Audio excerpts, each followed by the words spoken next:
Sometimes the greatest treasures come with the heaviest chains. The Orpheum Opera House stood like a wounded giant against the Chicago skyline, its broken windows catching the dying February light like tears frozen in time. Elena Vasquez pressed her gloved hand against her still flat belly and stared at the deed in her other hand, the deed that had cost her everything she had left in this world.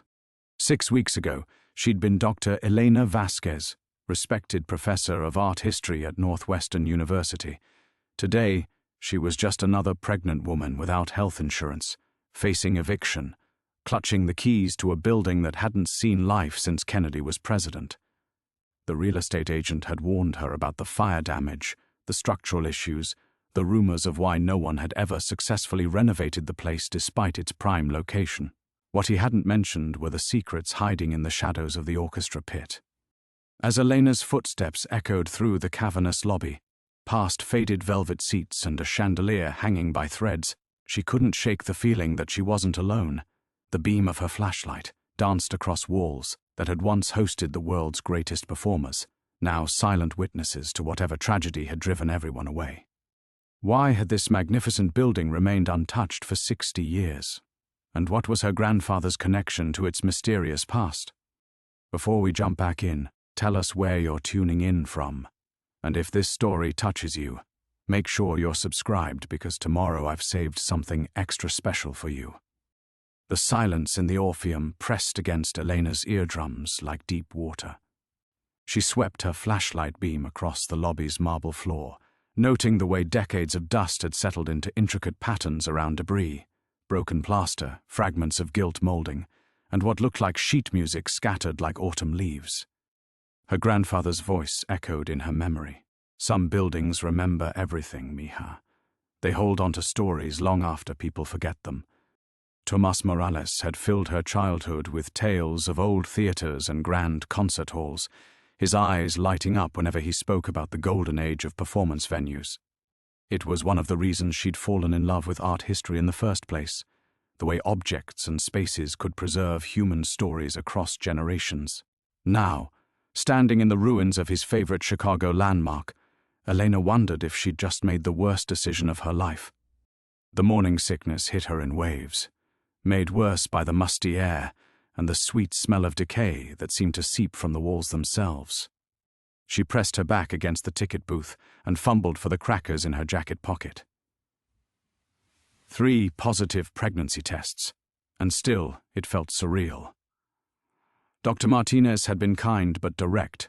Without insurance, prenatal care alone would cost thousands. The delivery could bankrupt her entirely. Elena's phone buzzed. Another text from her landlord about the overdue rent. She'd already sold everything of value, her grandmother's jewelry, her book collection, even the antique desk that had belonged to her grandfather. The inheritance from Tomas had been her last lifeline, and she'd just tied it to a building that might collapse before spring. The real estate agent, Jimmy Kowalski, had been almost apologetic about the sale. "You sure about this, sweetheart? I mean, for 50 grand, you could put a down payment on a nice little condo in Cicero." But Elena had felt something the moment she'd seen the listing online. The same pull she'd experienced in European museums, standing before paintings that seemed to whisper their histories. Her flashlight beam found the grand staircase leading to the mezzanine, its burgundy carpet worn down to threads. The banister, carved from what looked like mahogany, bore scorch marks from the 1963 fire that had allegedly started in the basement and spread upward, though it had mysteriously stopped before reaching the upper floors. The fire department's report, according to Kowalski, had been oddly inconclusive. Elena climbed carefully, testing each step. The mezzanine offered a better view of the main theater, and what she saw made her breath catch. Despite the damage, the Orpheum's bones were magnificent. The proscenium arch soared 40 feet high, decorated with plasterwork that would have taken master craftsmen months to complete. Box seats lined the walls like ornate balconies, their velvet curtains hanging in tatters but still hinting at their former elegance. But it was the orchestra pit that drew her attention. Something about its configuration looked wrong. Too deep, too angular for a standard theater layout. Her grandfather had been obsessed with architectural accuracy, often pointing out how theaters of the 1920s followed specific design principles. This deviation would have bothered him. The wooden stairs leading down to the stage groaned under her weight but held. Elena made her way carefully to the edge of the orchestra pit, shining her light into its depths. Music stands lay scattered like fallen soldiers, their metal frames twisted and blackened. But beneath the debris, she could make out geometric patterns in the floor that didn't match the rest of the theater's organic Art Deco styling. A memory surfaced, her grandfather showing her photographs of European opera houses, explaining how many had been used as hiding places during World War II. People protected what they could, Miha. Art, documents, sometimes even people. Buildings like these, they have spaces you wouldn't believe. Hidden rooms, forgotten passages. The architects, they built them with secrets in mind. At the time, she'd assumed he was speaking generally, sharing the romantic notion of secret chambers and hidden treasures that captured every child's imagination. Now, studying the unusual angles of the orchestra pit, Elena wondered if Tomas had been speaking from experience. Her phone's battery warning chimed, snapping her back to reality. The February daylight was fading fast, and she had no intention of navigating this place in complete darkness. But as she turned to leave, her flashlight caught something else. A piece of paper wedged between two music stands, too white and crisp to have been there since 1963. Elena climbed down into the pit and retrieved it. The paper was recent, maybe days old, with a single line written in careful block letters. The truth about Tomas Morales Aferns in the walls. Her hands trembling, Elena stared at the note. Someone had been in her building recently. Someone who knew about her grandfather's connection to this place. And somehow, they knew she would find their message. The Orpheum suddenly felt less like a refuge and more like a trap. But with nowhere else to go and a baby on the way, Elena realized she had no choice but to discover what secrets her grandfather had left behind in these wounded walls. The note felt like ice between Elena's fingers as she stood in the darkening orchestra pit.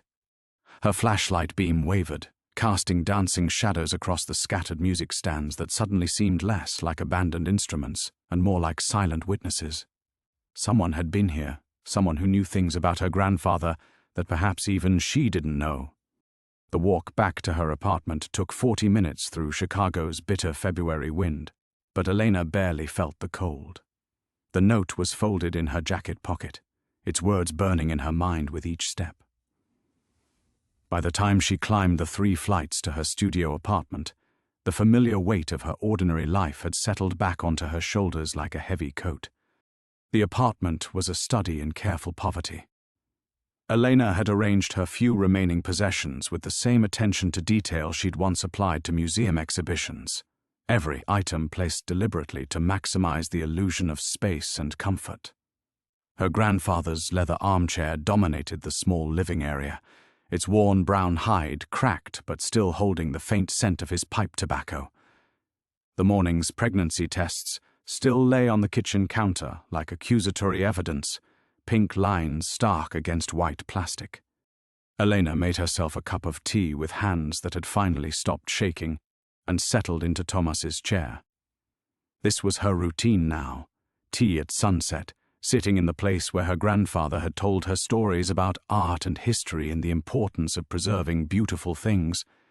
Before the university had eliminated her position, she'd spent her evenings grading papers or preparing lectures about Renaissance masters and Impressionist revolutionaries. Now she filled the hours by applying for jobs that never called back and calculating how long her savings might last. Her phone rang, interrupting the familiar spiral of anxiety. Carmen Rodriguez's name appeared on the screen, and Elena felt a flicker of warmth for the first time all day. "How'd the viewing go?" Carmen asked without preamble. She'd been Elena's closest friend since graduate school, the kind of person who brought groceries without being asked and never said, "I told you so," even when she'd been right all along. "Please tell me you didn't actually buy that death trap." Elena looked at the Orpheum's deed of sale sitting on her coffee table, her signature bold across the bottom line. Define actually. Elena Vasquez, you didn't. I did. The admission felt surreal.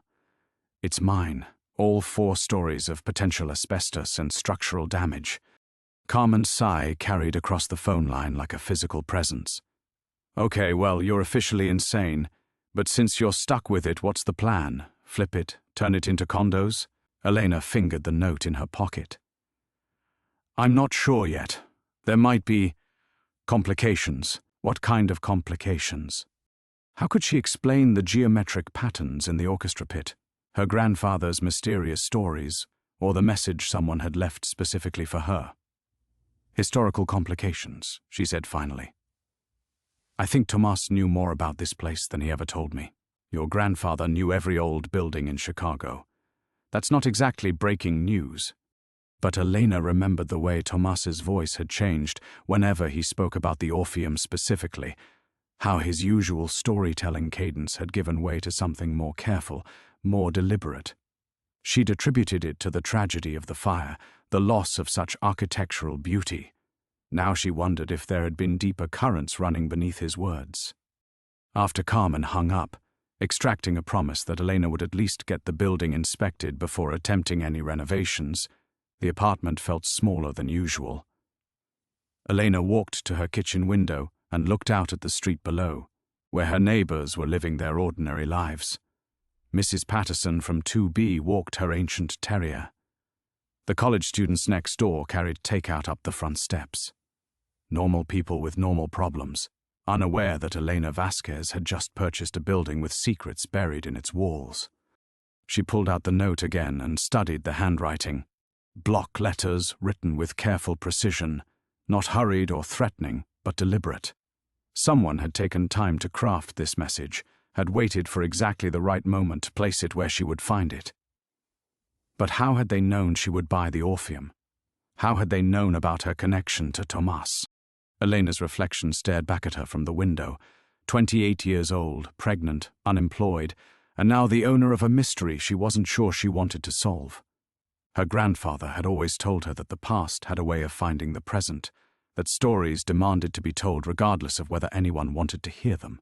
The baby would need stability, security, a future built on solid ground rather than inherited secrets. But as Elena touched her still flat belly and thought about the life growing inside her, she realized that running away from the truth might not be an option anymore. The Orpheum was hers now, and whatever Tomas had left hidden in its walls, she was the one who would have to decide what to do about it. Elena's phone shattered the morning quiet at 6:47 a.m., pulling her from dreams filled with shadowy orchestra pits and whispered secrets. The caller ID showed a number she didn't recognize, but desperation had taught her to answer every call. It could be a job, a callback, anything that might change her trajectory. Miss Vasquez? The voice was elderly, careful, with the faintest trace of an accent she couldn't place. My name is Dr. Heinrich Zimmermann. I understand you've recently acquired the Orpheum Opera House. Elena sat up in bed, instantly alert. The note from yesterday felt like it was burning through the nightstand drawer where she'd hidden it. How did you... Who is this? I knew your grandfather, Miss Vasquez. Tomas and I had business together many years ago. I believe we need to meet. The words hit Elena like ice water. Her grandfather had been dead for 3 years, his stories locked away with him in Graceland Cemetery. The idea that pieces of his life were still moving in the world, still capable of reaching out to touch hers, felt both thrilling and terrifying. What kind of business? Elena asked, though part of her already suspected she didn't want to know the answer. The kind that requires privacy, Miss Vasquez, and discretion.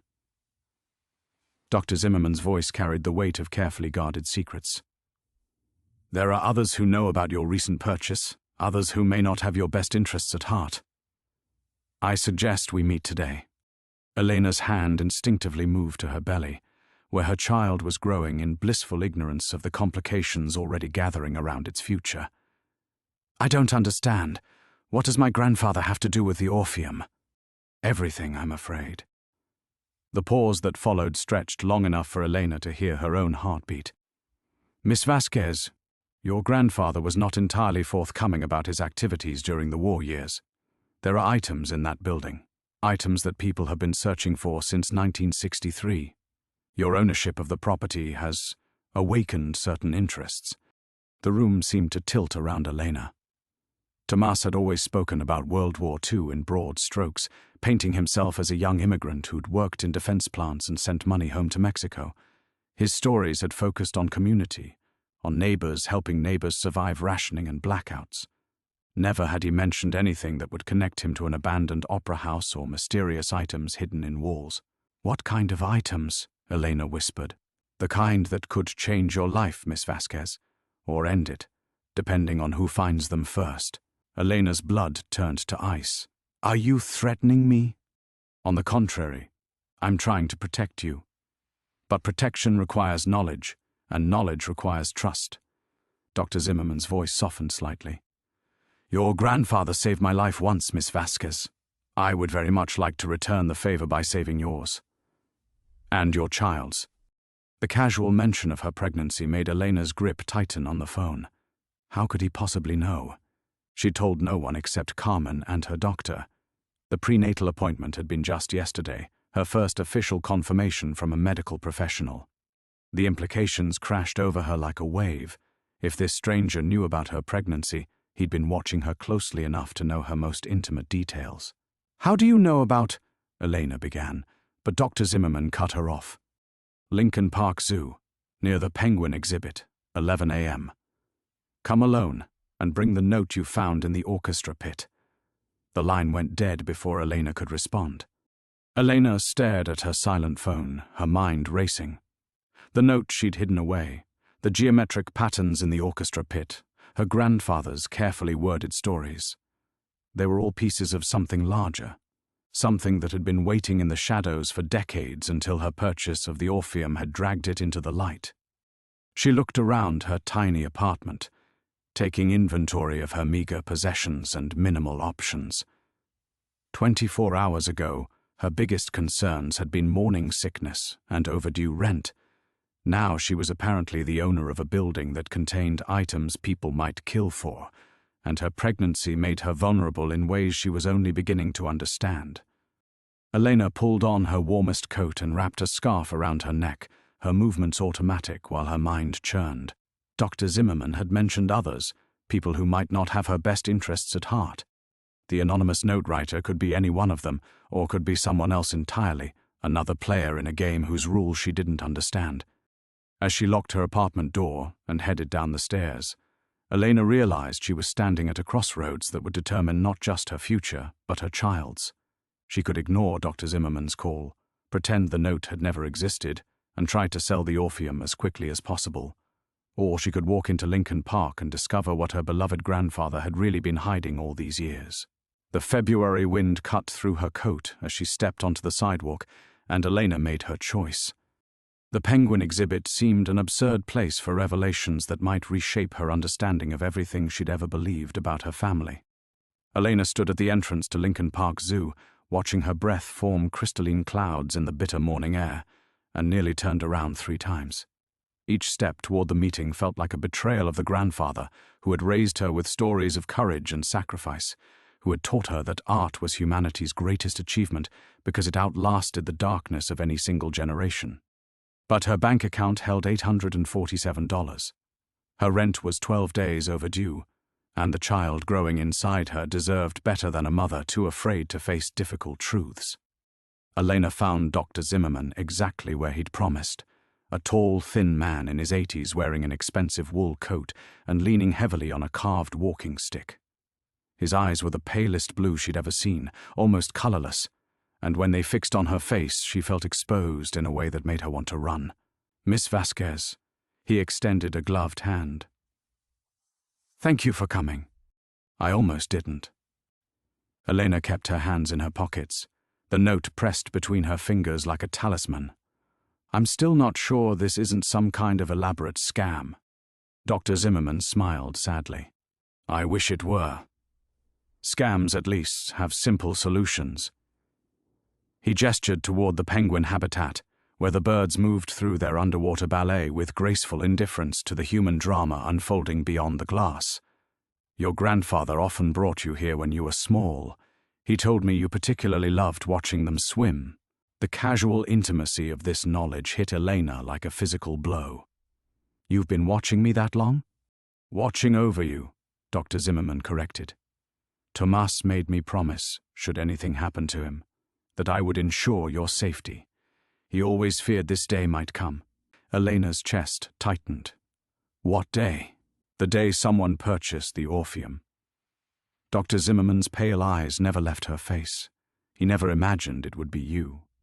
The weight of unasked questions pressed down on Elena's shoulders. Around them, families moved through the zoo with the easy rhythm of weekend outings, parents pushing strollers and children demanding cotton candy, normal people living normal lives, untouched by whatever shadows had followed her grandfather across decades and an ocean. Show me the note, Dr. Zimmerman said quietly. Elena hesitated. Once she pulled that piece of paper from her pocket, there would be no pretending this conversation wasn't happening, no possibility of walking away and selling the Orpheum to someone else and forgetting she'd ever found mysterious messages in orchestra pits.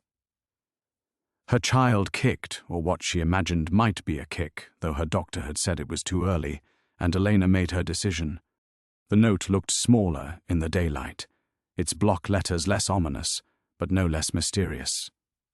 Dr. Zimmerman studied it with the intensity of someone reading a death warrant. They're getting impatient, he murmured.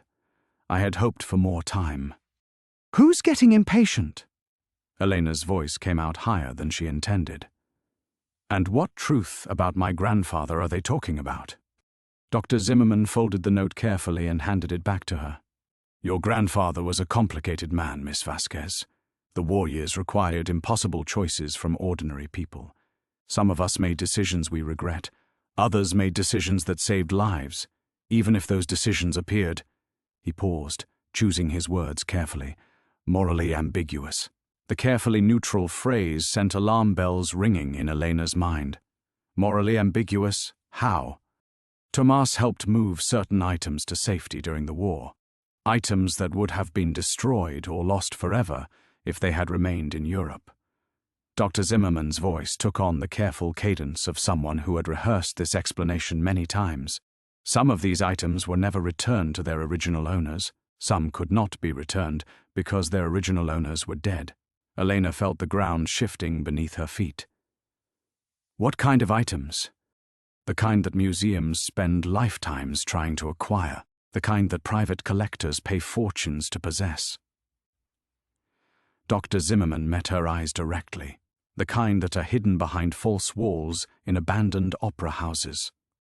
The words hit Elena like a physical force. Her grandfather, who had taught her to revere art as sacred, who had spent weekend afternoons taking her to museums and explaining the stories behind every painting, every sculpture, every carefully preserved artifact, that man had been part of something that sounded distinctly like theft. You're telling me my grandfather was an art thief? I'm telling you the world was ending, Miss Vasquez, and your grandfather chose to save what he could. Dr. Zimmerman's voice hardened slightly. Whether you call that heroism or theft depends on your perspective, but what matters now is that those items are still hidden in your building, and there are people who would do anything to claim them. Elena's hands trembled as she stared at Dr. Zimmerman's weathered face, searching for any sign that this was some kind of cruel joke. The penguins continued their underwater dance, oblivious to the fact that her entire world had just tilted off its axis. The grandfather who had raised her with bedtime stories about heroes and villains, who had taught her that preserving art was humanity's sacred duty, had apparently stolen priceless artifacts and hidden them in the walls of a building she now owned. How much? The words escaped before she could stop them. How much are we talking about? Dr. Zimmerman's pale eyes studied her with something that might have been disappointment. Is that really your first question, Miss Vasquez? Heat flooded Elena's cheeks, but desperation made her press forward. I'm pregnant, unemployed, and about to be evicted. Yes, that's my first question. She touched her belly protectively. Whatever moral complexities existed during the war, I have to think about my child's future now. More than you could spend in several lifetimes, Dr. Zimmerman said quietly. But money obtained through blood rarely brings the peace people expect. Elena's breath caught. Blood? 3 people have died, trying to find what your grandfather hid, Miss Vasquez. The fire in 1963 that closed the Orpheum. That wasn't an accident. Someone was searching for the collection and got careless with their torch. Dr. Zimmerman's voice carried the weight of witnessed horrors.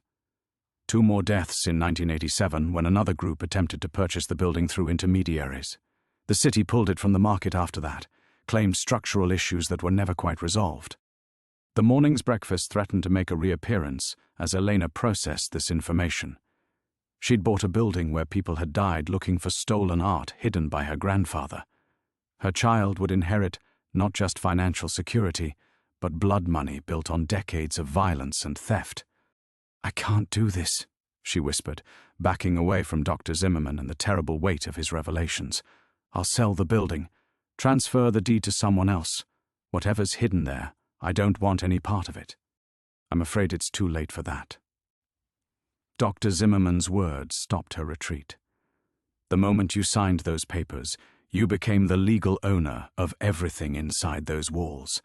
And there are people who have been waiting 37 years for this moment, Miss Vasquez. People who will not simply allow you to walk away." Elena thought of the note's precise handwriting, the way someone had known exactly when and where to place it for maximum impact. The person who left the note, are they one of these people? Possibly. Or possibly someone trying to warn you, as I am. Dr. Zimmerman stepped closer, his voice dropping to barely above a whisper. "But there are others, international collectors who traffic in stolen art, government agencies from 3 different countries who want those pieces returned. Private investigators hired by museums and insurance companies, and less savory individuals who see you as the key to a treasure they've spent decades hunting. The zoo around them felt surreal.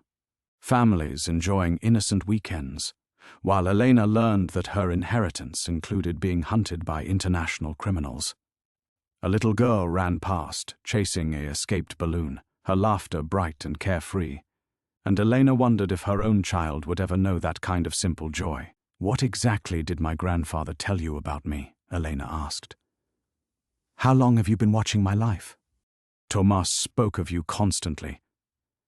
Your graduate work in art history, your position at the university, your passion for preserving cultural heritage."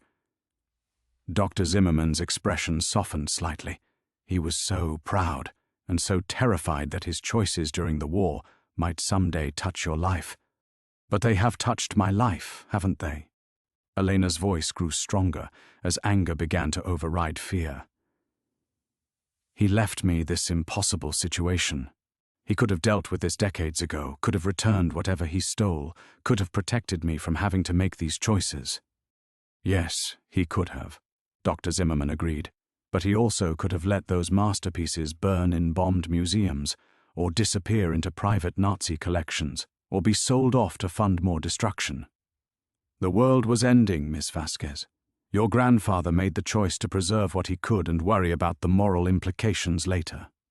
Elena closed her eyes and tried to imagine the young man her grandfather had been, barely older than she was now, watching civilization collapse around him, making impossible decisions with incomplete information.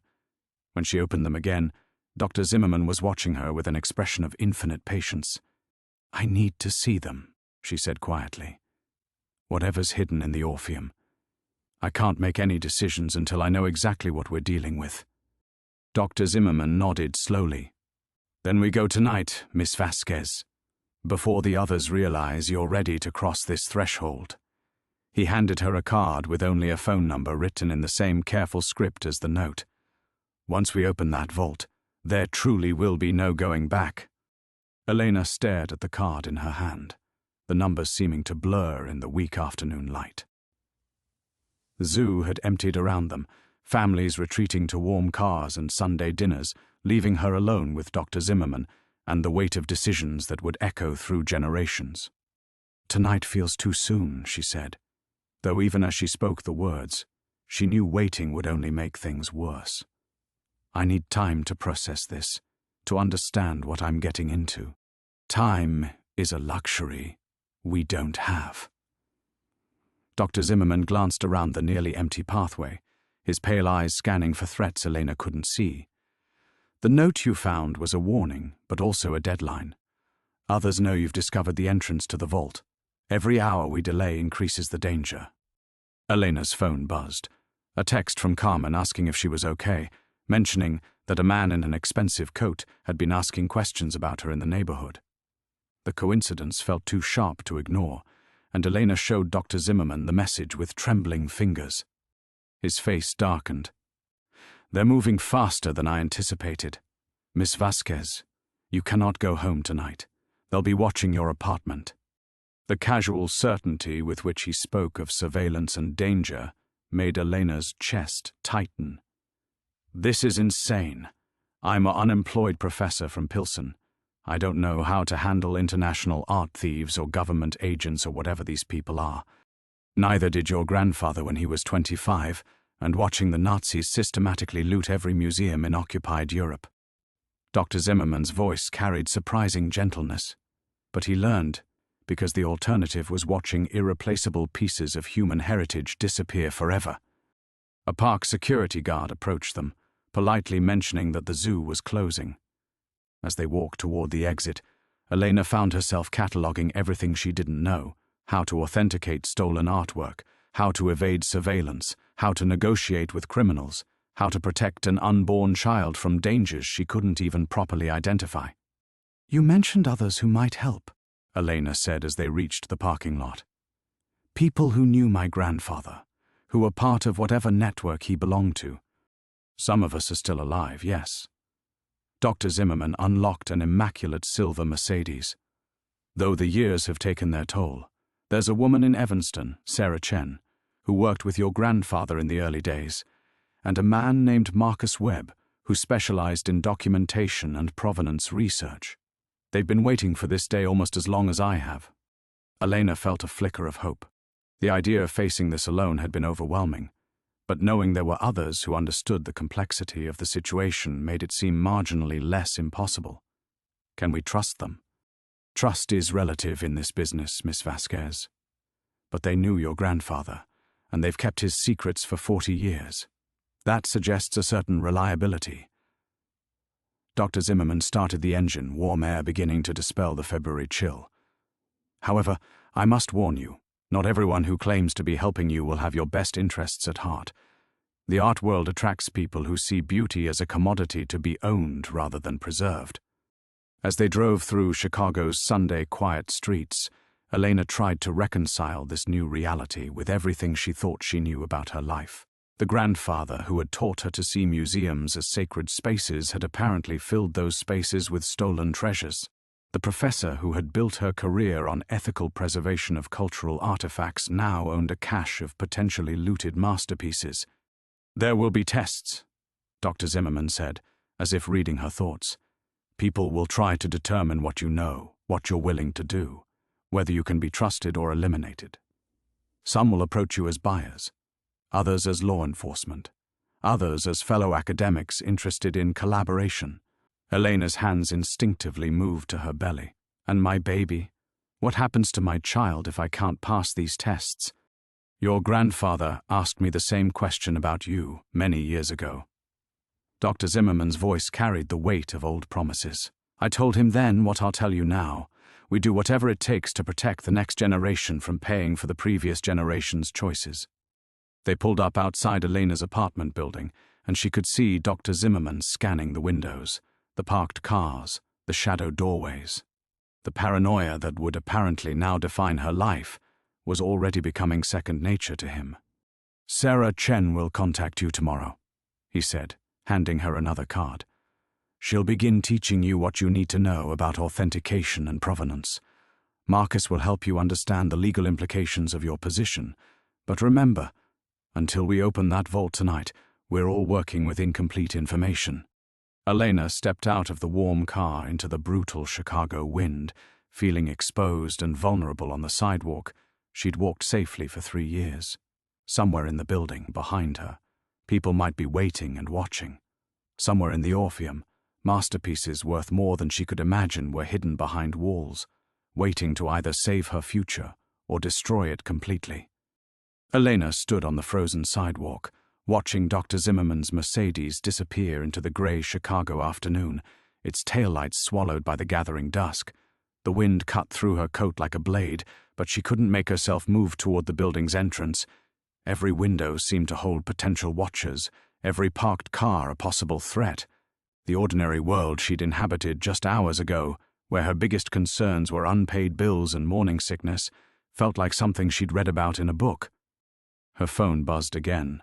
"Carmen, that man came back. Asked Mrs. Rodriguez about your schedule. She told him to go to hell in 3 languages, but thought you should know." Elena's hands shook as she typed back. "Staying somewhere else tonight. We'll call tomorrow."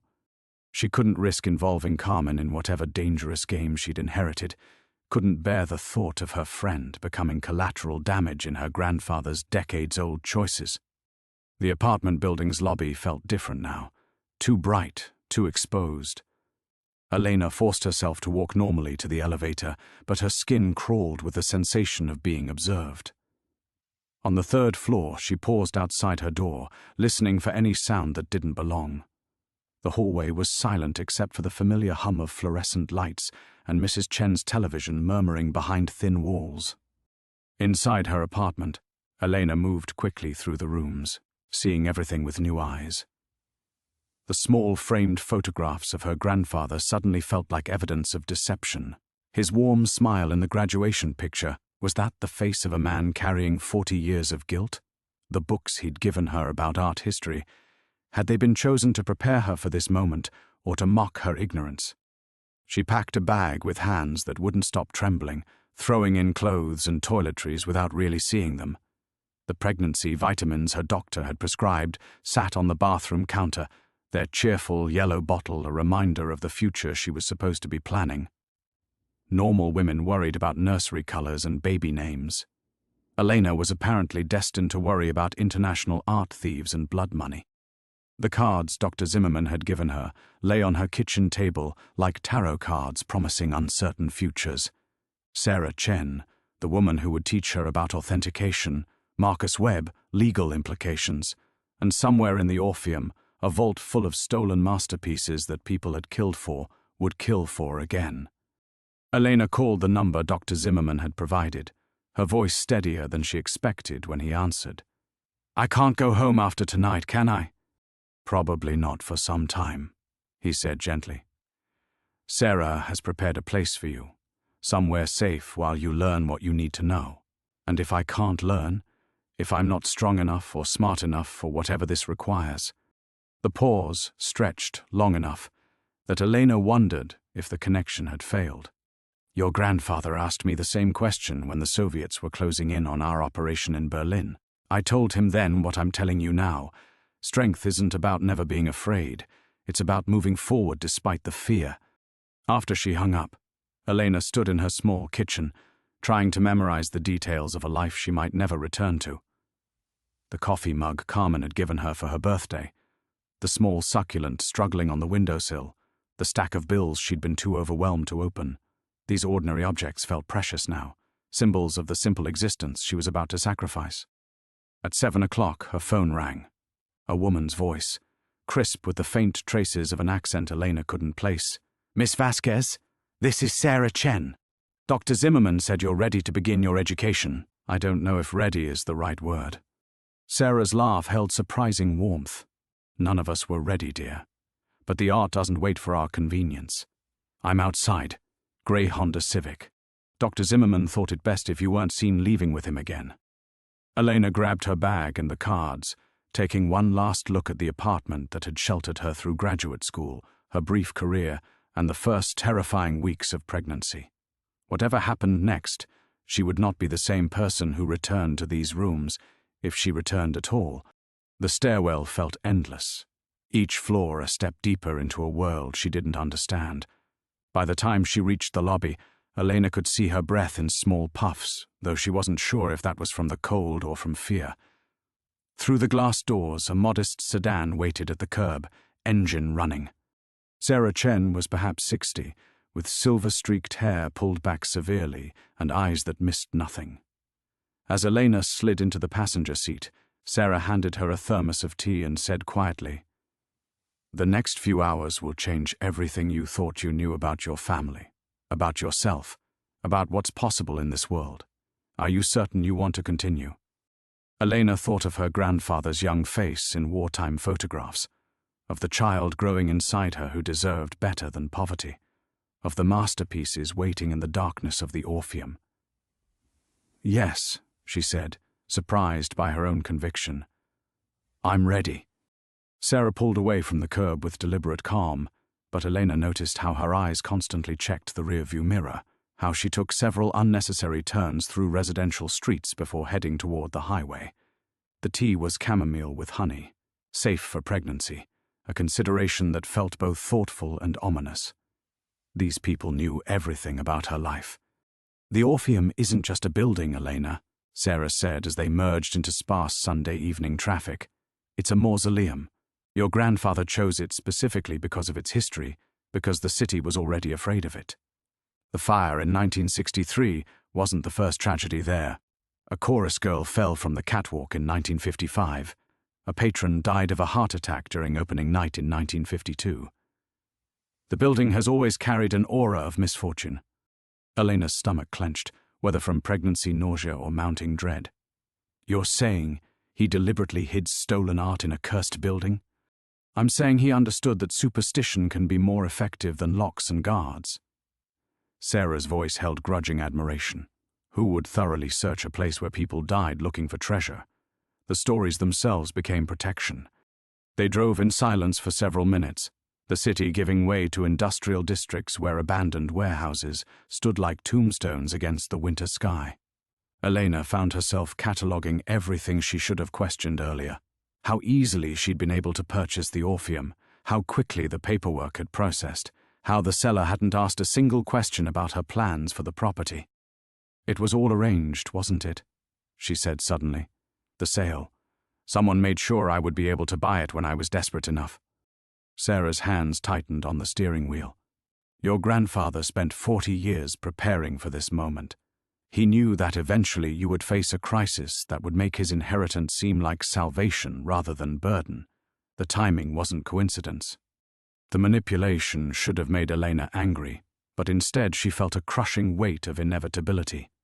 Even her desperation had been orchestrated, her choices guided by a dead man's long-term planning. The pregnancy, the job loss, the eviction notice. None of it had forced her grandfather's hand, because he'd already accounted for all of it. "What if I had made different choices?" Elena asked. "What if I hadn't bought the building?" "Then someone else would have."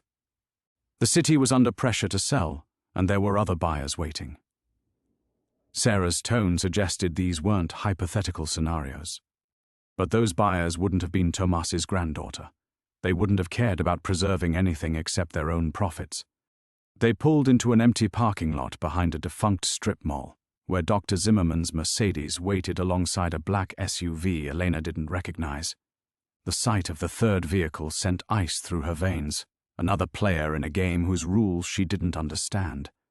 "Marcus Webb," Sarah explained, following Elena's gaze. "You'll like him. He's the only one of us who still believes this might end well." Elena stepped out of the car into wind that seemed to cut straight through to her bones. The pregnancy made her more sensitive to cold, but this chill felt deeper than weather, the bone-deep certainty that she was crossing a threshold from which there would be no return. Marcus Webb emerged from the SUV as they approached. A tall black man in his 70s with kind eyes and calloused hands that spoke of manual labor alongside his academic work. His smile held genuine warmth, but Elena noticed how he positioned himself to watch both the parking lot entrance and the dark spaces between buildings. "Miss Vasquez," he said, extending a hand that engulfed hers completely. "Your grandfather would be proud of your courage." "I'm not feeling particularly courageous," Elena admitted. "Courage isn't about feeling brave," Marcus replied, echoing Dr. Zimmerman's earlier words. "It's about doing what needs to be done, despite the fear." Dr. Zimmerman appeared from behind his car carrying a leather satchel and what looked like professional lighting equipment. "The building will be dark inside. We can't risk drawing attention with too much illumination, but you need to see what you're inheriting. As they loaded into the vehicles, Elena riding with Sarah, the men following in the SUV, the reality of what she was about to face hit her with physical force. In less than an hour, she would see the fruits of her grandfather's wartime choices. Paintings stolen from museums, families, private collectors, whose names she might recognize from her graduate studies. Each piece would carry the weight of loss, displacement, death. "What if I can't handle it?" Elena asked Sarah, as they pulled back onto the highway. "What if seeing the actual art makes this too real?" Sarah's laugh held no humor. "Dear, nothing about this was ever going to stay theoretical. The moment you signed those papers, you became responsible for preserving or destroying some of humanity's greatest treasures. Tonight, you simply discover which treasures those are." The Orpheum loomed ahead in the darkness, its broken windows like dead eyes watching their approach. The Orpheum's facade looked even more menacing at night, its Gothic revival architecture twisted into grotesque shadows by the single functioning streetlight. Elena's key turned in the lock with surprising ease, another detail her grandfather had arranged, she realized. Even after decades of abandonment, the building welcomed her like it had been waiting. The interior reeked of smoke damage and decay, their footsteps echoing in the vast lobby where gilt moldings had blackened and crystal chandeliers hung like skeletal remains.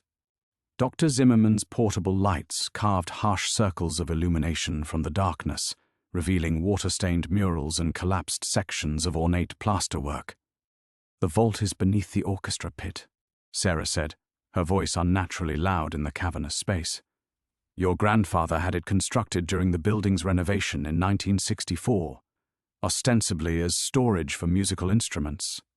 They descended a narrow staircase behind what had once been the coat check, Elena's hand gripping the railing as her pregnancy made her unsteady in the darkness.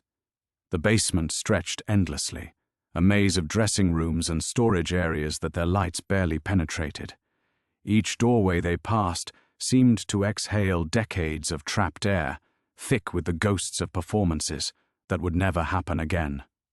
The orchestra pit had been gutted by the fire, leaving only the concrete shell and twisted remains of metal fixtures. Marcus ran his hands along the eastern wall until he found what he was looking for, a section where the concrete blocks didn't quite align with the rest. "Here," he said, producing a crowbar from his bag. "Elena, you should be the one to open it." The false wall gave way with surprising ease, revealing a steel door set into reinforced concrete. Elena's grandfather had built this vault to last centuries, not decades. Dr. Zimmerman handed her a second key. This one ornate brass, obviously much older than the building itself. The vault door swung open with a whisper of displaced air. Elena's breath caught in her throat. The portable lights revealed paintings stacked against custom-built walls, each piece wrapped in archival materials and climate-controlled storage. Even in the harsh illumination, she could see the unmistakable brushstrokes of masters whose work she'd studied for years. "Monet," she whispered, moving toward a water lily study she recognized from her graduate research. This was stolen from the Musée Marmottan in 1943. "Your grandfather didn't steal it," Dr. Zimmerman said quietly. "He saved it." When the Nazis were shipping trainloads of art to private collections in Bavaria, Tomas made sure certain pieces took different routes. Elena barely heard him. She was moving deeper into the vault, catalogue numbers and provenance details flooding back from her academic training. A Picasso from the early Blue period, 2 small Cézanne landscapes, a Degas ballerina that had vanished from a private collection in occupied France. Then she saw it, and her world collapsed. "No," she breathed, staring at a painting she knew better than any other. "This can't be here." Girl with a pearl earring by Vermeer hung in perfect preservation, its subject's enigmatic gaze unchanged by decades in darkness. But Elena knew with crushing certainty that this painting hung safely in the Mauritshuis Museum in The Hague. She had seen it there herself during her graduate studies. "It's a forgery," she said, her voice rising with hysteria. "It has to be a forgery. The real painting is..." "The real painting is indeed in The Hague," Dr. Zimmerman said gently. Your grandfather commissioned this copy in 1962, 1 year before the fire. He needed something dramatic enough to convince certain buyers that his vault contained the treasures they sought. The implications hit Elena like a physical blow. If the Vermeer was fake, what else was? She spun around the vault, seeing the collection with new eyes. The brushstrokes that had seemed so authentic in the dim light now looked subtly wrong. The canvases appeared aged, but with a kind of artificial aging that skilled forgers could accomplish. How much of this is real? Elena demanded, her voice echoing off the concrete walls. Sarah and Marcus exchanged a look that confirmed Elena's worst fears. Perhaps 30%, Sarah said finally. Your grandfather was many things, Elena, but he was not a monster. Most of the truly stolen pieces were returned through anonymous channels over the years. What remains here is complicated.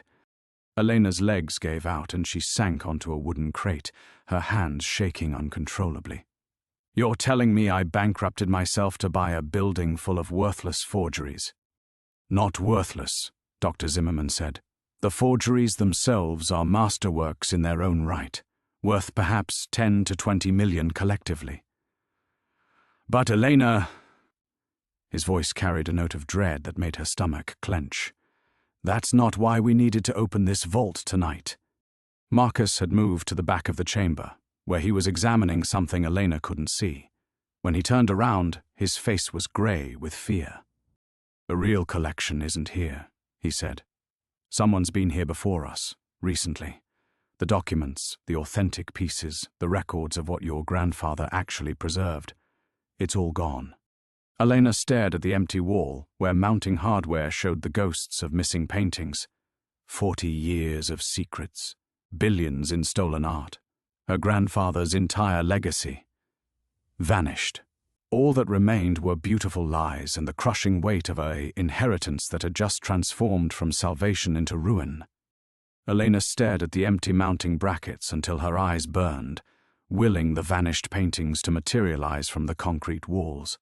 The silence stretched between the four of them like a taut wire, broken only by the distant drip of water somewhere in the building's depths. How long? She finally whispered. How long have they been gone? Marcus crouched beside one of the empty frames, running his finger along the dust patterns. Days, maybe a week at most. Whoever did this knew exactly what to take and what to leave. The betrayal hit Elena harder than the disappointment. Not only had her grandfather's legacy been stolen, but someone had watched her stumble through the purchase of the Orpheum, had let her exhaust her inheritance and pin her hopes on salvation that had already been stripped away.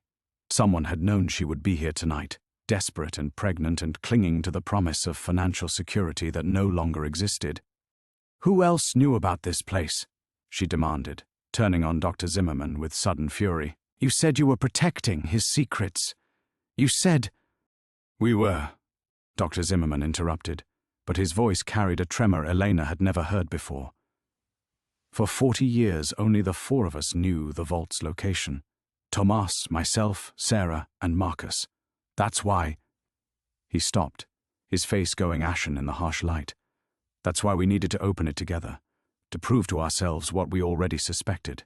The terrible understanding crept over Elena like ice water. One of you, she breathed. One of you took them.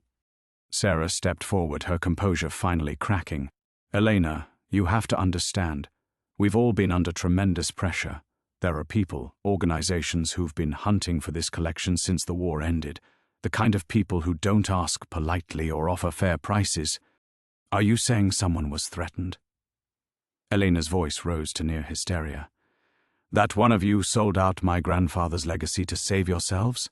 Marcus stood slowly from his examination of the empty vault space, and Elena saw something in his expression that made her blood freeze. Not guilt or shame, but calculation. The look of a man weighing options and finding them all wanting. Your grandfather was dying, he said quietly. The cancer was faster than the doctors predicted. In his final weeks he became obsessed with the idea that you weren't ready, that you would make the wrong choices. What are you saying? But Elena already knew, the pieces falling together with sickening clarity. He moved them himself, Dr. Zimmerman said, his voice barely above a whisper. 3 weeks before he died, Tomas came here one last time. He took the most valuable pieces, the documents, everything that could be traced back to the war. He said he was protecting you from choices no one should have to make. Elena's legs gave out completely. She collapsed onto the concrete floor, her hands instinctively moving to her stomach as if to shield her unborn child from the weight of this revelation. Then where are they? If he moved them to protect me, where would he put them? The silence that followed was answer enough. They didn't know. Her grandfather had died taking the location of the real collection to his grave, leaving behind only forgeries and mysteries, and a granddaughter who had sacrificed everything for beautiful lies. He was supposed to tell you, Sarah said desperately. In his final days, he kept saying he needed more time, that he had to prepare you properly.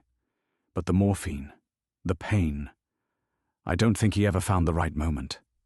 Elena pressed her palms against the cold concrete, grounding herself in physical sensation as her world dissolved around her. Everything she'd believed about her inheritance, her future, her grandfather's intentions, all of it was wrong. She wasn't the keeper of stolen masterpieces or blood money. She was just a pregnant woman who had bought an empty building with money she couldn't afford to lose. But even as despair threatened to overwhelm her, another realization began to surface. Her grandfather hadn't just hidden the real collection from potential thieves, he'd hidden it from his own trusted allies, from people who had shared his secrets for decades, but whom he ultimately didn't trust with his granddaughter's future. He left me something else, Elena said suddenly, remembering details that had seemed insignificant at the time. The books, the photographs, the papers in his study that I haven't gone through yet. He was trying to tell me something. Dr. Zimmerman knelt beside her, his elderly frame creaking with the effort. Elena, we've been through his belongings. Whatever Tomas hid, it's hidden well. Not from me, Elena said, and felt the first stirring of something that might have been hope. Not from someone who loved him. You knew him as a colleague, a fellow conspirator. I knew him as family. She struggled to her feet, ignoring the way her pregnancy made her dizzy in the vault's stifling air. Her grandfather had orchestrated her purchase of the Orpheum for a reason. If the paintings weren't here, then the building itself was the message. She just had to learn how to read it. Elena stood in the empty vault, watching Dr. Zimmerman's face as understanding dawned in his eyes. The defeat that had crushed her moments before was transforming into something harder, more focused. Her grandfather had been a chess master, thinking dozens of moves ahead. The Orpheum wasn't just a hiding place. It was a puzzle box designed specifically for her to solve. The fire, she said suddenly, pieces clicking together. The fire that supposedly damaged the building in 1963. It wasn't an accident, was it? Marcus shifted uncomfortably, his earlier calculation replaced by something that might have been respect. Your grandfather needed a reason to renovate, to justify construction work that would explain the vault. But more than that, he needed a story that would discourage other treasure hunters from looking too closely. So he burned his own building. Elena moved toward the vault entrance, studying the concrete construction with new eyes. But if he built this to hide the forgeries, knowing he'd eventually move the real collection somewhere else, she trailed off, running her hands along the walls. Where would someone who thought like an art historian hide priceless masterpieces? Sarah stepped closer, her professional composure reasserting itself. Elena, we've spent months analyzing your grandfather's patterns, his properties, his financial records. If there's another location... You've been thinking like criminals, Elena interrupted, surprising herself with the steel in her voice. Like people who traffic in stolen goods. But my grandfather was a scholar first, a thief second. He would hide art where it belonged, where it could be preserved and protected and eventually returned to the world. Dr. Zimmerman's eyes widened. The university collection. Not just any collection. Elena's mind was racing now, connections forming with the speed that had once made her a brilliant graduate student. He was on the board of the Chicago Institute of Fine Arts for 30 years. He donated generously, attended every exhibition opening, cultivated relationships with curators and researchers. She pulled out her phone, fingers flying across the screen despite the poor signal in the basement. The Institute acquired several major pieces in the early 1980s. Anonymous donations, each one carefully documented and researched, but with deliberately obscured provenance. I remember studying their acquisition records for my dissertation. The paperwork was almost too perfect. Marcus was nodding slowly, hidden in plain sight. The safest place for stolen art is in a legitimate museum with expert conservation and security. But Elena, Sarah said carefully, even if you're right, those pieces are now legally owned by the Institute. They've been there for decades, studied by scholars, viewed by hundreds of thousands of visitors. You can't simply waltz in and reclaim them. Elena felt her unborn child shift restlessly, responding to her elevated heart rate. The baby's movement reminded her that this wasn't just about solving an intellectual puzzle. It was about survival, about building a future worth living. I'm not planning to steal them back. But I need to know what's there, what my grandfather really preserved. And if there are pieces that haven't been donated yet, pieces he hid for me to find.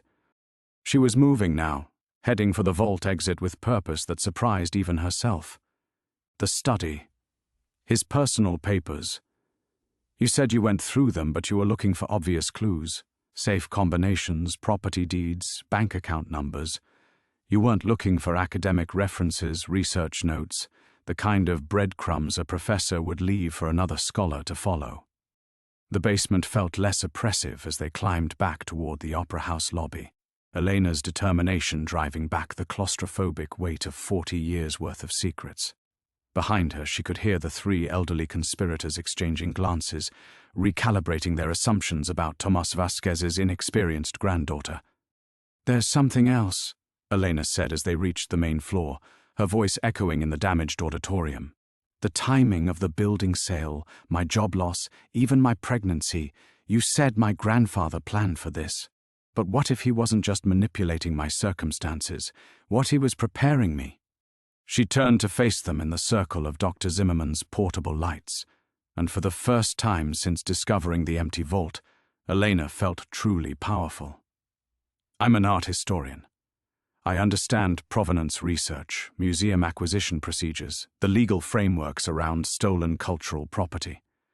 If anyone could navigate the process of legitimately reclaiming looted artwork, it would be someone with my exact training and background." The silence that followed was different from the despair in the vault. This was the silence of possibility, of plans reforming around new intelligence. "He wasn't just leaving you a treasure," Sarah said finally. "He was leaving you a mission." Elena nodded, her hand moving protectively over her stomach. "I think it's time I started acting like someone worthy of inheriting it." The Orpheum's broken windows no longer looked like dead eyes watching their departure. They looked like a puzzle waiting to be solved by someone who finally understood the rules of the game. The drive back to Elena's apartment passed in charged silence, the weight of revelation settling over them like Chicago's February snow, inevitable and transforming. Elena stared through the passenger window of Dr. Zimmerman's sedan, watching the city blur past while her mind raced through implications and possibilities. Behind her, Sarah and Marcus maintained their own thoughtful quiet, the easy familiarity of decades-old friendships strained by the evening's discoveries. "Drop me at the university library," Elena said suddenly as they approached her neighborhood. "It closes at midnight on Fridays. I still have access through my emeritus card." Dr. Zimmerman glanced at her with concern. "Elena, it's nearly 11. You're pregnant. You've had an emotionally exhausting evening." "I've had a revelation," she corrected, her voice carrying new authority. "And revelations don't keep until morning. Every day I wait is another day someone else might piece together what my grandfather really did." Sarah leaned forward from the back seat. "What's someone else?" "The people who knew about the vault are in this car." Elena turned to study the older woman's face in the passing streetlights. "Are they?" "Because someone knew enough to empty that vault. And they knew exactly when to do it.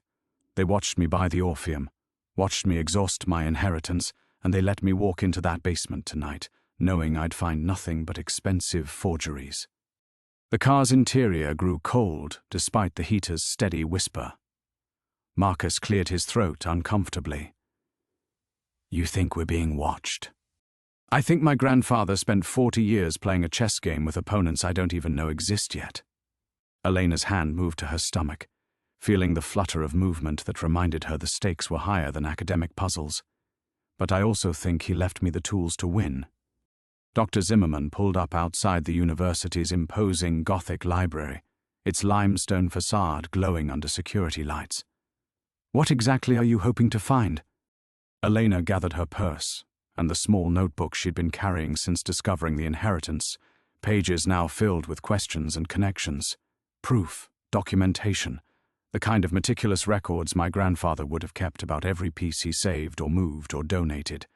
He was too much of a scholar to trust everything to memory. As she stepped out into the bitter wind, Sarah called after her. "Elena, if you find something, anything, you'll contact us immediately."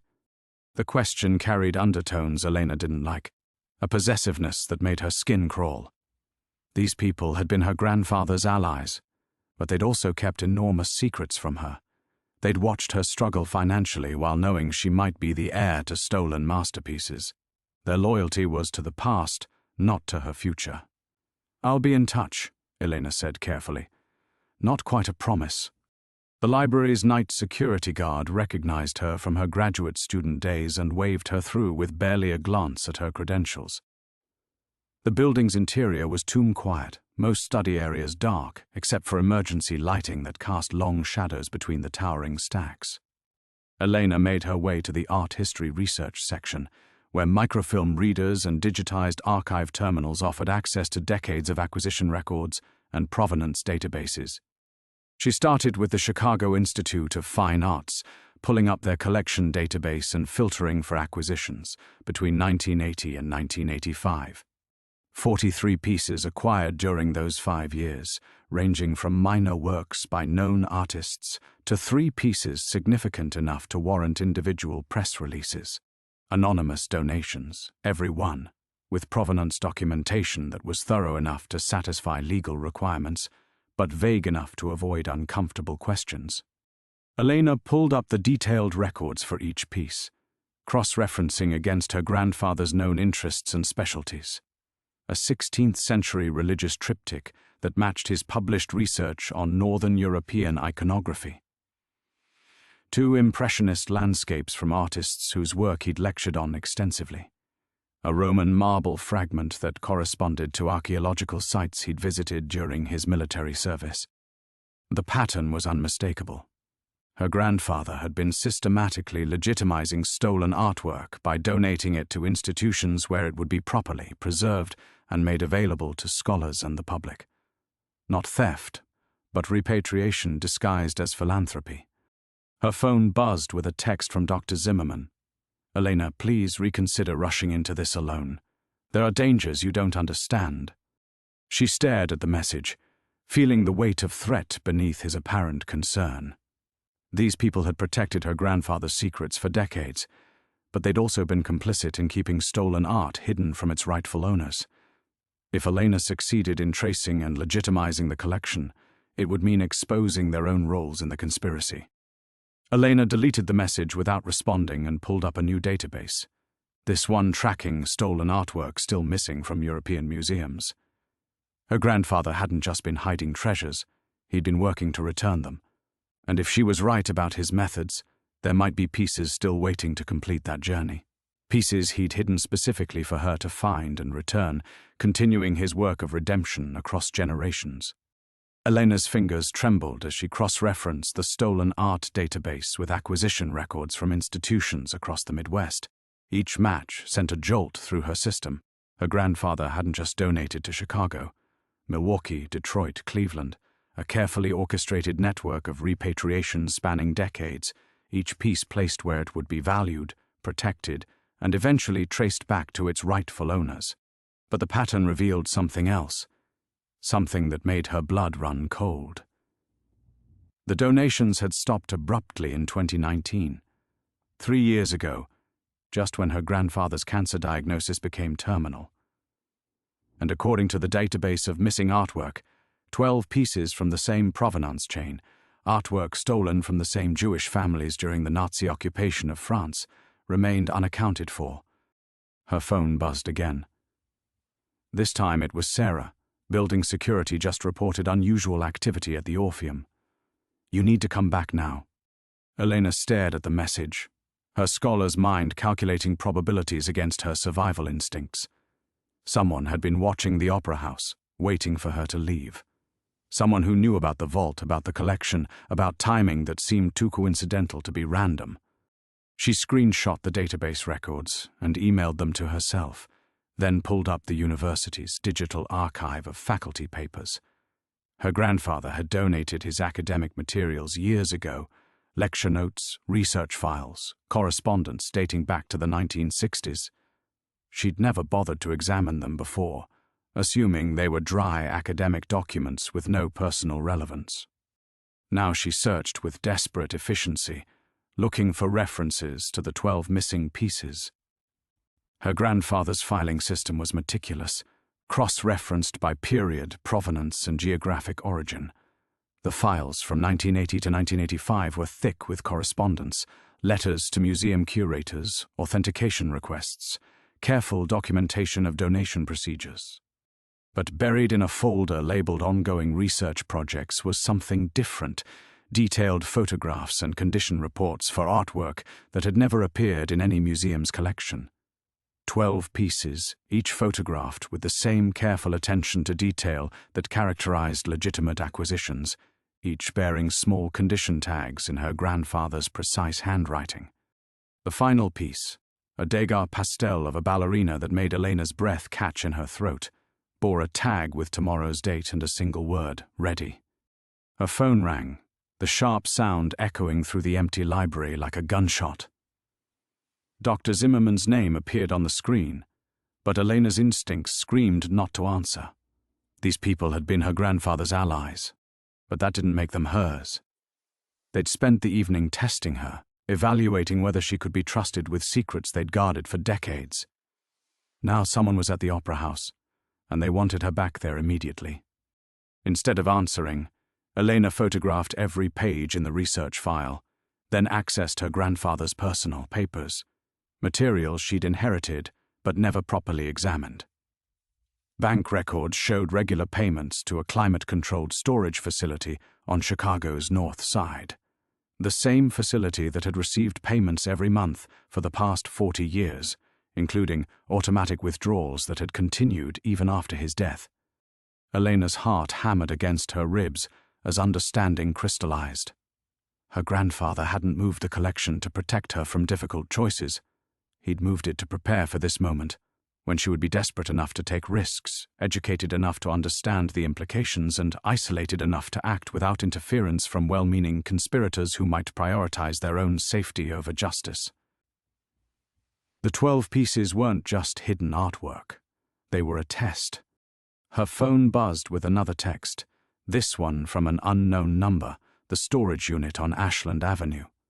"Your grandfather said you'd understand when you were ready. Unit 247. Code is your birthday."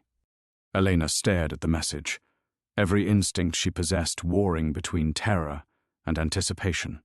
Someone had been watching her, waiting for her to piece together the puzzle her grandfather had constructed. Someone who knew about the storage unit, about her birthday, about timing that suggested surveillance rather than coincidence.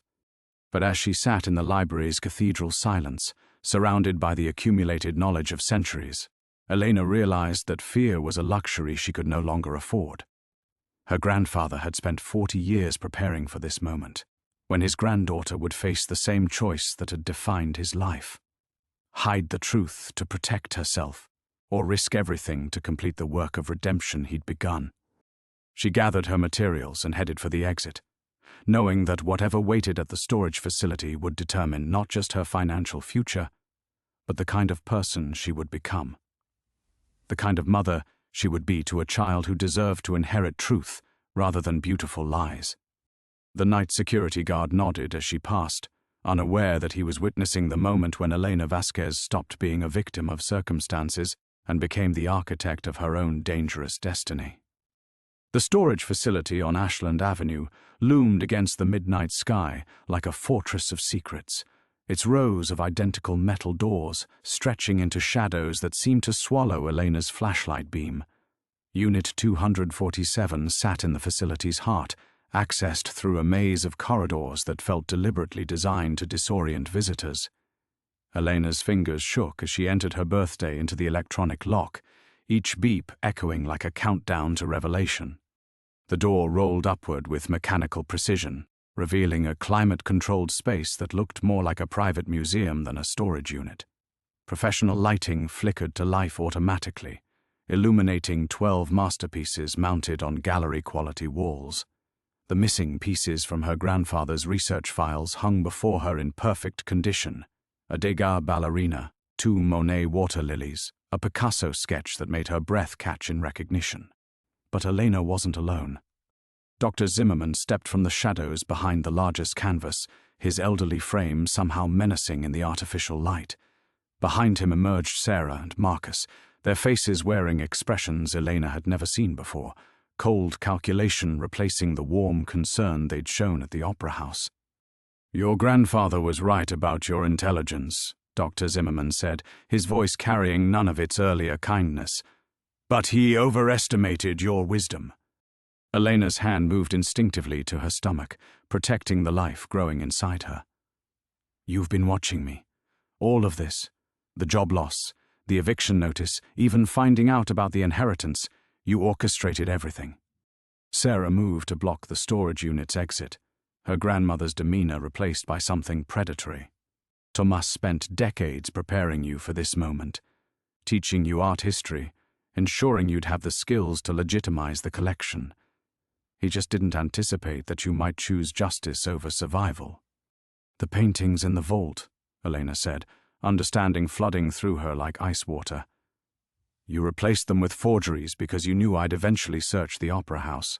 You wanted me to think the collection was worthless reproductions while you moved the real pieces here."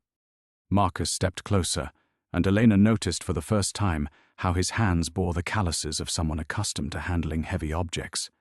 12 pieces worth approximately $40 million, your grandfather's final gift to his bloodline. All you have to do is walk away from your research, forget about provenance and rightful owners, and accept the inheritance he intended. Elena's scholar's mind raced through implications, even as her survival instincts screamed warnings. These people had spent 40 years as her grandfather's trusted allies, but they'd also been complicit in keeping stolen art from Holocaust survivors and their descendants. They'd manipulated her circumstances to force this confrontation, banking on her desperation to override her conscience. "He left detailed records," Elena said, surprised by the steadiness of her own voice. "Documentation proving these pieces were stolen from Jewish families during the war. I can trace them back to their rightful owners." Dr. Zimmerman's expression hardened. "Rightful owners who have been dead for 80 years. You're pregnant, Elena. Homeless. Your inheritance is gone. Your career destroyed. These paintings represent security for your child, education, a future free from the poverty that's been stalking you since you lost your job." The baby shifted restlessly inside her, responding to Elena's elevated heart rate. She thought of the cramped apartment she could no longer afford, the stack of unpaid bills growing daily, the terror of bringing a child into a world where she couldn't even provide basic shelter. But she also thought of her grandfather's letters, his careful documentation, his 40-year quest for redemption. He hadn't preserved these pieces to enrich his granddaughter. He'd preserved them to return stolen heritage to families whose entire existence had been erased by Nazi brutality. "My grandfather wasn't preparing me to keep these paintings," Elena said, her voice growing stronger. "He was preparing me to finish what he started, to return them properly, legally, with full documentation that would help other families reclaim their stolen heritage." Sarah's hand moved inside her purse, and Elena caught a glimpse of metal that made her blood freeze. "Your grandfather was a romantic who let guilt cloud his judgment. We're pragmatists who've spent decades protecting his legacy, and yours." Elena realized with crystalline clarity that she was facing the same choice that had defined her grandfather's life after the war: collaborate with people who prioritized personal safety over justice, or risk everything to do what conscience demanded. The difference was that her grandfather had chosen collaboration first and spent 40 years seeking redemption. Elena refused to repeat his mistake. "No," she said, backing toward the storage unit's rear wall, her phone already in her hand, finger hovering over the emergency call button.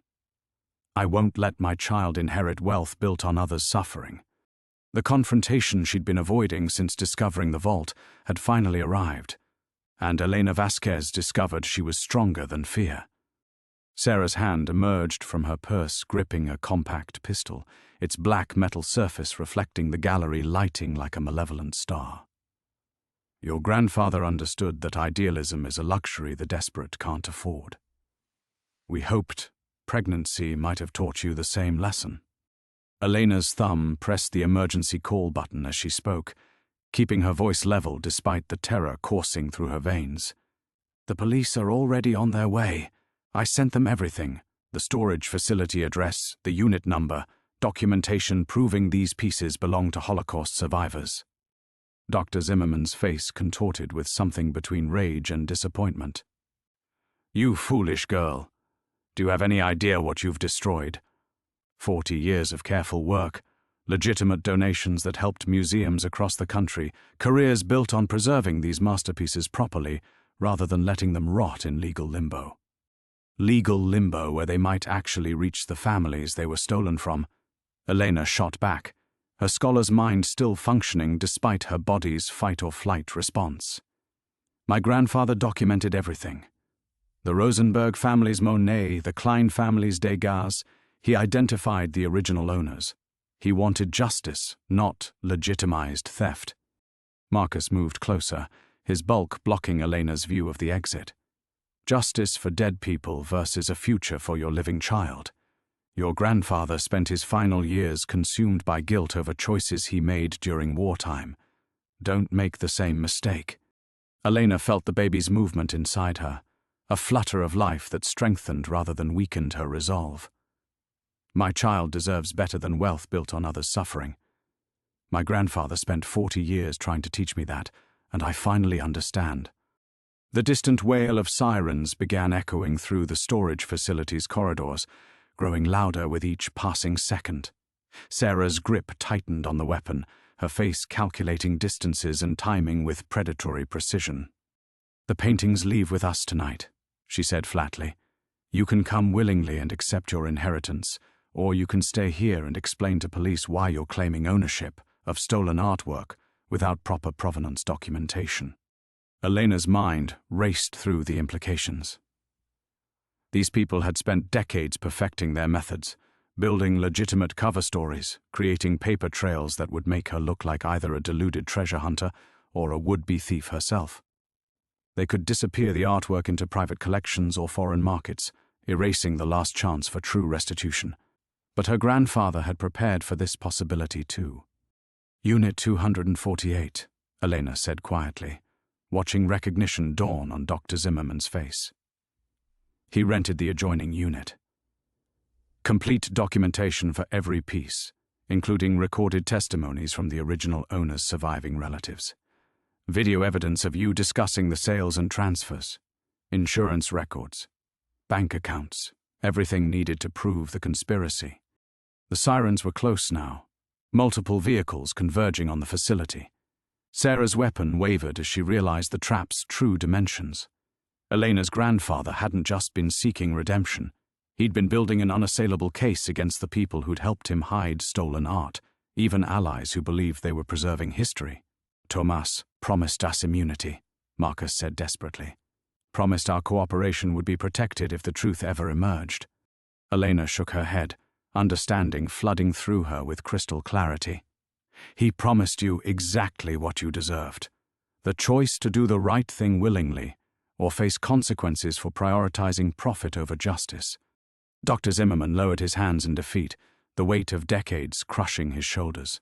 40 years of friendship, and he was preparing to sacrifice us all along. "He was preparing to sacrifice everything for redemption," Elena corrected. "Including his reputation, his relationships, even his granddaughter's financial security. He chose truth over comfort. The storage facility's main door crashed open, flashlight beams and shouted commands echoing through the corridors. Elena realized with devastating clarity that her grandfather's final gift wasn't the artwork itself. It was the choice between inherited guilt and inherited justice. Sarah lowered the weapon as police voices grew closer, her face crumpling with the knowledge that 4 decades of careful planning were collapsing in minutes. You have no idea what you've given up. Millions of dollars, security for your child, a future without financial struggle. Elena placed both hands on her stomach, feeling the baby's steady movement like a promise of better choices across generations. I've given up wealth I never deserved, but I've gained something more valuable, the chance to raise my child without lies. The first police officers rounded the corner, weapons drawn, voices demanding compliance. Elena stepped forward with her hands visible, ready to begin the long process of explaining her grandfather's 40-year plan for redemption. As handcuffs clicked onto Dr. Zimmerman's wrists, Elena realized that victory required sacrificing everything she'd thought she wanted. Her inheritance, her financial security, even her idealized memory of her grandfather's wartime heroism. But what remained was something infinitely more precious, the knowledge that some choices transcend personal cost and that redemption is possible even when built upon foundations of truth rather than comfortable lies. The Degas ballerina watched from her frame as Elena chose justice over survival, completing a circle her grandfather had spent 40 years trying to close. The police processing took 6 hours, but Elena felt oddly peaceful, sitting in the sterile interview room as fluorescent lights hummed overhead. Detective Rodriguez had been patient, methodical, walking through her grandfather's documentation with the careful attention of someone who understood they were witnessing history unfold. The recorded testimonies from surviving family members had been particularly powerful, elderly voices describing paintings that had hung in their childhood homes before the Nazis seized everything. You realize you've given up a fortune, Rodriguez said during a brief break, offering Elena lukewarm coffee that she couldn't drink anyway. The legal team representing those families will be grateful, but gratitude doesn't pay rent. Elena's hand rested on her stomach, feeling the baby's quiet movements. My grandfather used to tell me that some debts can only be repaid by the next generation. I thought he meant I should honor his memory. I didn't understand he meant I should finish his work. The revelation that her grandfather had been recording conversations with his CO conspirators for over a decade had shattered Elena's understanding of the man she'd idolized, not because he'd been planning their downfall, but because he'd been carrying the weight of justice alone, knowing that redemption would require sacrificing relationships he'd cherished for 40 years. Dr. Zimmerman had broken during questioning, his scholarly composure cracking as he realized the depth of Tomas's preparation.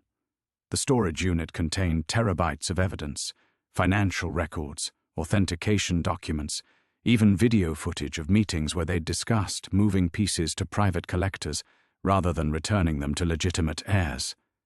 Sarah and Marcus had maintained their silence, but their faces in the hallway had told Elena everything she needed to know. They genuinely believed they were preserving history, protecting artwork from bureaucratic tangles that might leave masterpieces locked in legal limbo for decades. Their rationalization had been elegant, even noble in its way. But it had also been built on the fundamental assumption that their judgment mattered more than the wishes of families who'd had everything stolen from them. By dawn, Elena found herself alone in a different room, signing paperwork that would transfer custody of the artwork to an international restitution organization. The legal proceedings would take years, but the surviving families would finally have the chance to reclaim their heritage. Some might choose to donate the pieces to museums, others might sell them and use the proceeds to honor relatives lost in the Holocaust. The choice would be theirs, as it should have been 80 years ago. Mrs. Vasquez? A young woman in an expensive suit knocked on the doorframe. I'm Jennifer Chen from the International Art Recovery Foundation. I wanted to thank you personally for what you've done today. Elena looked up from the documents, her eyes burning with exhaustion. I didn't do anything heroic. I just stopped being complicit in someone else's theft. Jennifer sat across from her, her expression serious. "The Rosenberg family has been searching for that Monet for 60 years. Mrs. Rosenberg's granddaughter is flying in from Berlin tomorrow to see it. She's 83 years old and never thought she'd witness a piece of her family's legacy again." The weight of that statement settled over Elena like a blanket. She'd been focused on her own moral crisis, her own choice between financial security and ethical clarity. But real people, elderly survivors, their children and grandchildren, had been waiting their entire lives for this moment. "What happens to me now?" Elena asked, though she wasn't sure she wanted to hear the answer. Jennifer's expression softened. "You'll need to testify at the trial, but you're not facing charges. The evidence makes it clear you acted in good faith once you understood the situation." She paused, seeming to weigh her words carefully. "There is something else, though. The Foundation has been authorized to offer a finder's fee.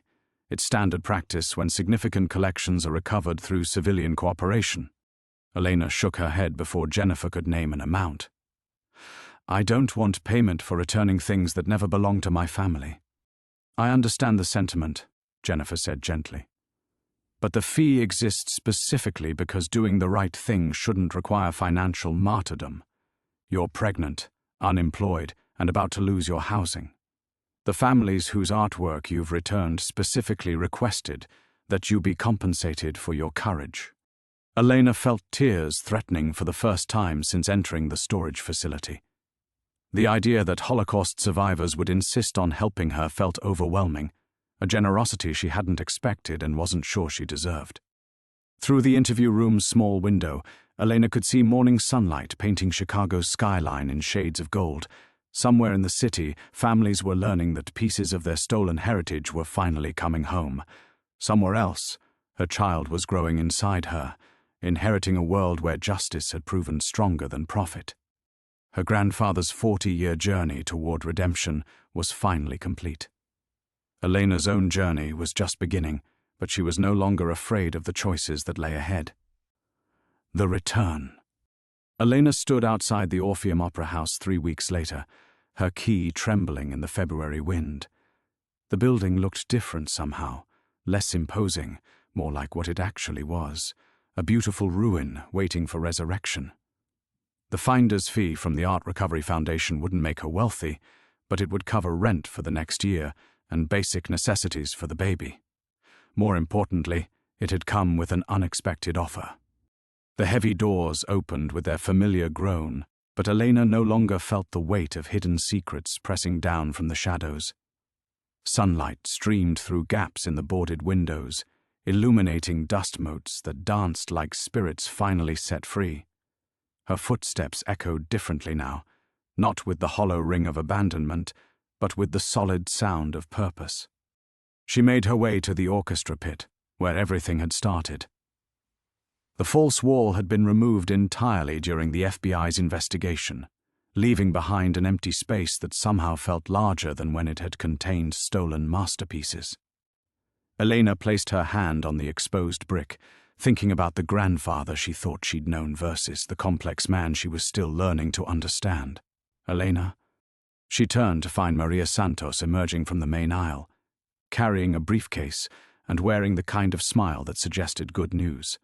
The Foundation's representative had become an unexpected ally over the past weeks, helping Elena navigate both the legal complexities and the emotional aftermath of her decision. "The paperwork is finalized," Maria said, her voice echoing in the vast space. "The Rosenberg family wants to establish an art education center here. They're providing the funding for restoration, and they've specifically requested that you serve as the director." Elena sank onto the edge of the stage, overwhelmed. "I don't understand. Why would they—" "Because you chose truth over comfort," Maria interrupted gently. "Because you finished what your grandfather started." Mrs. Rosenberg said her family learned more about their stolen heritage from his documentation than they'd discovered in 60 years of searching. She wants this place to honor both the victims and the people who chose justice over profit. The baby kicked forcefully, as if responding to the possibilities taking shape around them. Elena had spent 3 weeks expecting punishment for her choice, financial hardship, professional exile, the slow grind of poverty that she'd been so desperate to escape. Instead, she was discovering that doing the right thing had opened doors she'd never imagined. "There's something else," Maria continued. "We've been contacted by other families, other cases where artwork disappeared during the war and never surfaced. They want to establish a research program here, training scholars to identify and trace stolen pieces. Your background in art history makes you uniquely qualified to lead it." Elena looked around the opera house with new eyes. The damaged walls could be repaired, the broken seats replaced, the stage restored to its former grandeur. But more than that, the building could become something it had never been before, a place where stolen heritage was reunited with rightful owners, where the sins of the past were transformed into justice for the present. "I have a confession," Elena said quietly. "When I first found those paintings, I wanted to keep them. I was so afraid, so desperate, that I actually considered selling them quietly and disappearing." Maria nodded without surprise. Mrs. Rosenberg said she would have understood that choice. Desperation makes people consider impossible things. But you didn't follow through. When it mattered, you chose correctly. Elena stood and walked to center stage, looking out over the empty seats toward the ghost light that had guided her through so many dark discoveries. She thought about her grandfather's letters, his careful documentation, his 40-year plan for redemption that had required sacrificing everything comfortable about his legacy. "I'm not the same person who bought this building," she said, more to herself than to Maria. "I thought I was just trying to survive, but I was actually learning how to live with integrity." Her phone buzzed with a text from Jennifer Chen. "Mrs. Rosenberg wants to meet you next week. She has stories about the Monet that aren't in any documentation, and she says thank you." The simple words hit Elena harder than any amount of money could have. Real people, real families, real healing, made possible by choosing justice over personal comfort.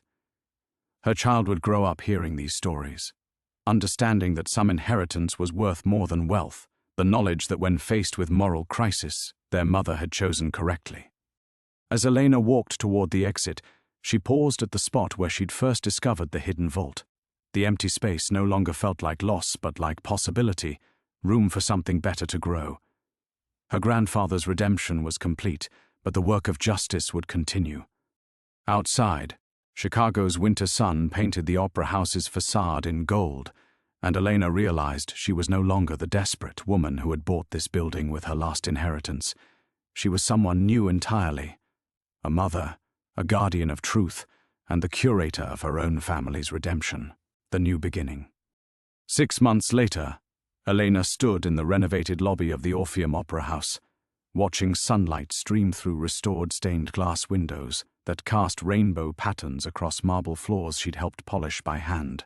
The building hummed with quiet activity. Researchers bent over documents in the newly established archive room, art students sketching techniques for authentication in converted rehearsal spaces, and Mrs. Rosenberg's granddaughter, carefully cataloguing family photographs that would accompany the returned Monet in its permanent display. Her pregnancy had transformed along with everything else. At 7 months, she moved with the careful grace of someone who'd learned to balance hope with responsibility. The baby kicked regularly now, strong movements that Elena had started thinking of as applause for the work happening around them. "Director Vasquez?" A young intern appeared at her elbow, holding a thick folder. "The Munich Museum sent confirmation on 3 more pieces. The authentication matched your grandfather's documentation perfectly."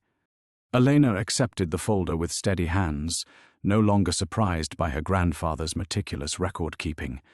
Each successful identification felt like another conversation with him, another piece of his 40-year puzzle clicking into place. She'd stopped trying to reconcile the war hero of her childhood with the complex man who'd spent decades planning his own moral reckoning. Both versions were true, both had shaped the person she was becoming. The Education Center had officially opened 2 weeks ago, with Mrs. Rosenberg cutting a ribbon while tears streamed down her cheeks.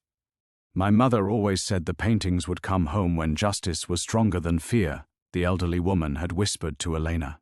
"She would be proud that they came home through your courage." Elena had wanted to correct her, to explain that she hadn't been brave, just cornered by circumstances until honesty became the only viable path forward. But she was learning to accept gratitude without diminishing its meaning, to understand that her choice had mattered regardless of the desperation that had preceded it.